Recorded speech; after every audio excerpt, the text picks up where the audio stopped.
అంతర్జాతీయ మార్కెట్లో భారీగా పెరిగిన ముడి చమురు ధర కారణంగా ఈ రోజు స్టాక్ మార్కెట్లు భారీగా నష్టపోయాయి. పశ్చిమాసియాలో కొనసాగుతున్న అనిశ్చితి, దేశంలో ప్రైవేట్ బ్యాంక్ షేర్ల పతనంతో మార్కెట్లు భారీ నష్టాలను మూటగట్టుకున్నాయి. నిఫ్టీ 112 పాయింట్లు, సెన్సెక్స్ 388 పాయింట్లు నష్టపోయాయి. ఇక బ్రెంట్ క్రూడ్ ఆయిల్ ధర అనూహ్యంగా $89లకు చేరుకోవటం ఇందుకు కారణమని నిపుణులు చెబుతున్నారు. ఇక బులియన్ మార్కెట్లు మిశ్రమంగా స్పందిస్తున్నాయి. 24 క్యారెట్స్ బంగారం $650 పెరగగా కిలో వెండి $610 పతనమయ్యాయి.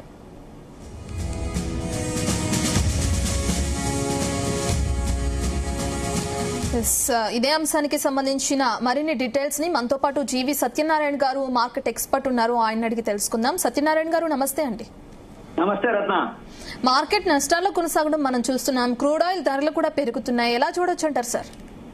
ఓకే, ఇవాళ నెగిటివే. ఇవాళ మంగళవారం ఎన్ఎస్సి వీక్లీ ఎక్స్పైరీ ఉంది ఒకటి. ఇక రేపుదే మాత్రం గ్యాప్ అప్ తోటే ఓపెన్ అయ్యే సూచనలు కనపడుతున్నాయి. బ్రెంట్ ఆయిల్ పెరిగింది, అయినా కానీ గోల్డ్ పెరిగింది, సిల్వర్ తగ్గింది. అంటే సిల్వర్ ఫ్లాట్ ఉంది, గోల్డ్ పెరిగింది. అవి కూడా కొంచెం కరెక్షన్ లోకి వచ్చే అవకాశాలు ఉన్నాయి. ఎప్పుడైనా కానీ బ్రెంట్ ఆయిల్ ఇప్పుడు $89కి చేరింది కాబట్టి అంటే కొంచెం పెరుగుతూ వచ్చింది, 1.5% పెరిగింది బ్రెంట్ ఆయిల్. కాబట్టి గోల్డ్ సిల్వర్ కొంచెం తగ్గే అవకాశాలు కనపడుతున్నాయి. గోల్డ్ వచ్చి $4438 ఉంది, సిల్వర్ వచ్చి $65.23 ఉంది. సిల్వర్ మాత్రం కొంచెం ఫ్లాట్ గానే ఉంది, గోల్డ్ మాత్రం పాజిటివ్ లో ఉంది. అయితే రెండు మిస్ మ్యాచ్ అవుతున్నాయి. అంటే ఏంటిది, బ్రెంట్ ఆయిల్ ఎప్పుడైతే పెరుగుతుందో గోల్డ్ తగ్గాలి, సిల్వర్ తగ్గాలి.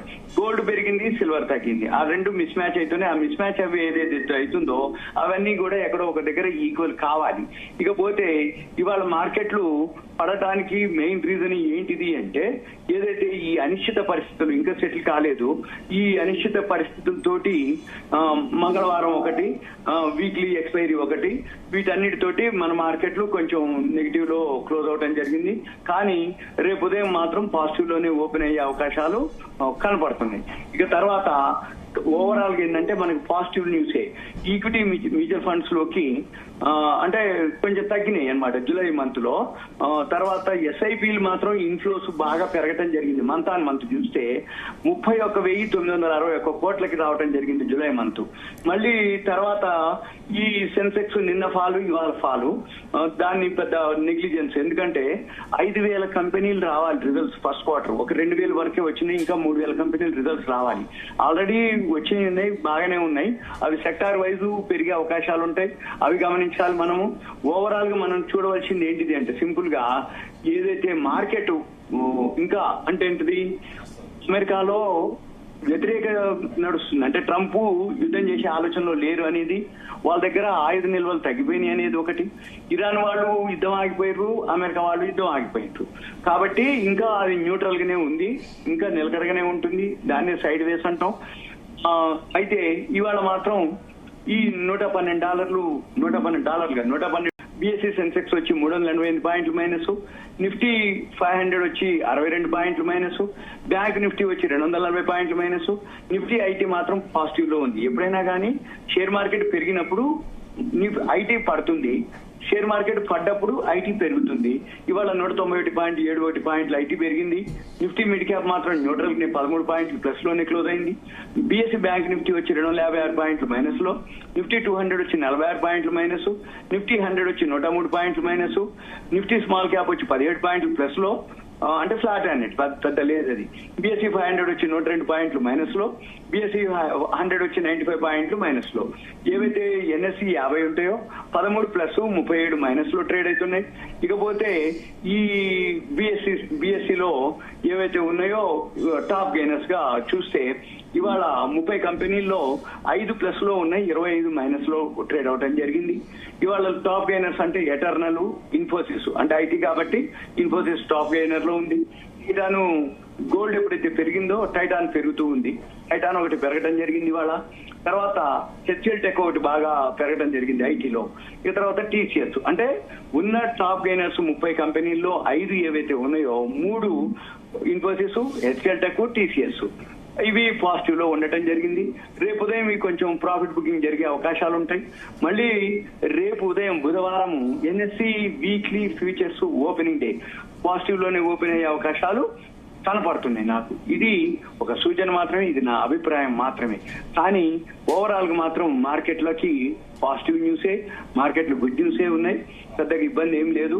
కాకపోతే ఏంటంటే నష్టాల్లో ఏదైతే ముగిసింది అనేది ఏంటిదంటే ఈ అమెరికా ఇరాన్ మధ్య ఏదైతే అనిశ్చిత పరిస్థితి తోటి ఇంకా అంటే చమురు ధరలు పెరగటం, అంటే క్రూడ్ ఆయిల్ పెరగటం, దాంతో ఇన్వెస్టర్ల సెంటిమెంట్ కొంచెం దెబ్బతీయటం, అంటే ఇన్వెస్టర్లు ఏం చేయాలి, ఎలా డిసైడ్ చేయాలనేది ఇంకా సందిగ్ధంలో ఉండటం తోటి కొంచెం మార్కెట్లు సెంటిమెంట్ అంటారు దీన్ని, ఈ సెంటిమెంట్ దెబ్బతీయటం.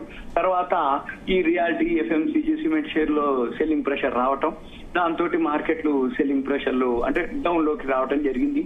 ఓవరాల్ గా ఇదంతా ఆపర్చునిటీ కిందనే తీసుకోవాలి మనం ఎప్పుడైనా కానీ. ఈ ఆపర్చునిటీ ఏంటిదంటే రిజల్ట్స్ బాగున్న కంపెనీలు వెతుక్కొని అవి కనుక చూసి కొనుక్కోగలిగితే మళ్ళీ నెక్స్ట్ 3 to 6 months తర్వాత ఆటోమేటిక్ ఇవన్నీ సెట్ అయితే అప్పుడు మళ్ళీ పెరుగుతాయి.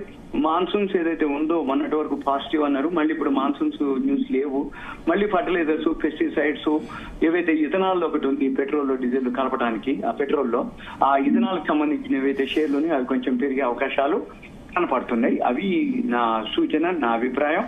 ఇప్పుడు ఓవరాల్ గా అయితే మార్కెట్లు పాజిటివ్ లోనే ఉన్నాయి. రేపు అయితే గ్యాప్ అప్ తోటి ఓపెన్ అయ్యే సూచనలు కనపడుతున్నాయి. నెక్స్ట్ వీక్ ఎలా ఉండే అవకాశం ఉంటుంది సార్? రేపు పాజిటివ్. ఇంకొకటి ఈసారి జనరల్ గా ఏంటిదంటే 15th August సాటర్డే రావడం జరిగింది, వీకెండ్ కాబట్టి మనకేమి హాలిడేస్ కింద ఏం లేవు, కాబట్టి మామూలు అన్ని వర్కింగ్ డేసే ఉంటుంది. నెక్స్ట్ వీక్ వరకు అనేది లేదు, ఎందుకంటే ఏ రోజుకి ఆ రోజు ట్రంప్ ఈ ఇరాన్ వాళ్ళ మధ్యలో ఏం జరుగుతాయి చర్చలు ఒకటి. నెంబర్ 2 ఈ బ్రెంట్ ఆయిల్ ని మనం చూసుకోవాలి. బ్రెంట్ ఆయిల్ ఎంతవరకు గనక పాజిటివా నెగిటివా? ఇప్పుడు బ్రెంట్ ఆయిల్ $89 ట్రేడ్ అవుతుంది. అది రేపు ఉదయానికి కానీ నెక్స్ట్ వీక్ లోపల ఇంకా పెరగడం మొదలు పెట్టింది అనుకోండి, మార్కెట్లు ఇంకా ఫాలే. సపోజ్ ఈ $89, 88, 87, 86 ఇట్లా తగ్గటం మొదలు పెట్టిందంటే మార్కెట్లు బౌన్స్ బ్యాక్ అయితే, మార్కెట్లు రికవరీ అయితే, మార్కెట్లు మామూలు అయితే అన్నమాట. కానీ అక్కడ ఇంకా అనిశ్చిత పరిస్థితులు అలాగే కొనసాగుతున్నాయి కాబట్టి యుద్ధం లేదు అంటారు, యుద్ధం ఉంది అని అనరు. కానీ బ్రెంట్ ఆయిల్ పెరుగుతూ వచ్చింది కాబట్టి అక్కడ అంత సానుకూల వాతావరణం లేదు అనేది తెలుస్తుంది.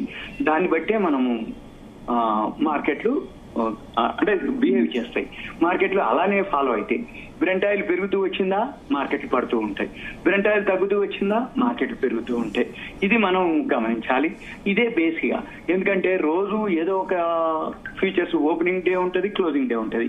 సపోజ్ ఇవాళ మంగళవారం ఎన్ఎస్సి క్లోజింగ్ డే, రేపు బుధవారం వీక్లీ ఓపెనింగ్ డే, రేపు ఉదయం అయితే పచ్చగా ఉంటది, గ్యాప్ అప్ తోటి ఓపెన్ అయ్యే సూచనలు ఉన్నాయి.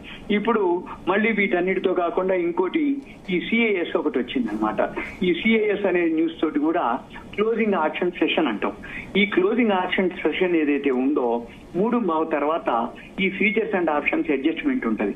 దాంతో ఈ call options, put options, future prices అన్ని చేంజ్ అయిపోతున్నాయి. అందుకని ఇప్పటి వరకు August 3 నుంచి మొదలు పెట్టింది, అంటే పోయిన వారం నుంచి మొదలు పెట్టే ఈ సెబీ వాళ్ళు ఈ సిఐఎస్ ఆక్షన్ ఏదైతే ఈ క్లోజింగ్ ఆక్షన్ సెషన్ ఉందో ఇంకా క్లారిటీ రాలేదు.